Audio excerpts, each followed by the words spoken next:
ఈ వారం కుంభరాశి వారిని పరిశీలించినట్టయితే ధనిష్ట నక్షత్రం 3-4 పాదాల్లో పుట్టినటువంటి వారికి శారీరక శ్రమ అధికంగా ఉంటుంది.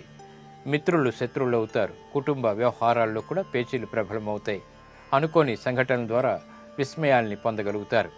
వ్యాపారపరమైనటువంటి విషయాల్లో కూడా ఆటంకాలని చవిచూస్తారు కాబట్టి జాగ్రత్త వహించాలి. శతభిషం నక్షత్రం 1, 2, 3, 4 పాదాల్లో పుట్టినటువంటి వారికి పట్టుదలతో కార్యనిర్వహణ ఏర్పడుతుంది. శత్రువులపై విజయాలు సాధించగలుగుతారు.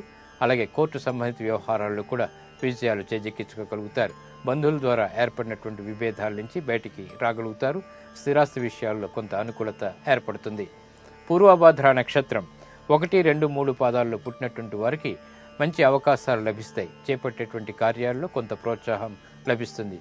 శారీరక శ్రమ అధికంగా ఉన్నప్పటికీ కార్యనిర్వహణ సక్రమంగా నిర్వహించగలుగుతారు. గురుగ్రహం రాహుగ్రహం ద్వారా మీకు ప్రతికూలత, చిరాకులు, విభేదాలు ఏర్పడుతూ ఉంటాయి.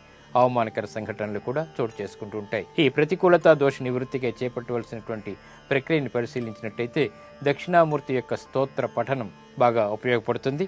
అలాగే దుర్గా సప్తశతి పారాయణ, దుర్గామాతకి చేసేటువంటి కుంకుమార్చన కూడా చక్కటి ఉపశమనం కలిగిస్తుంది.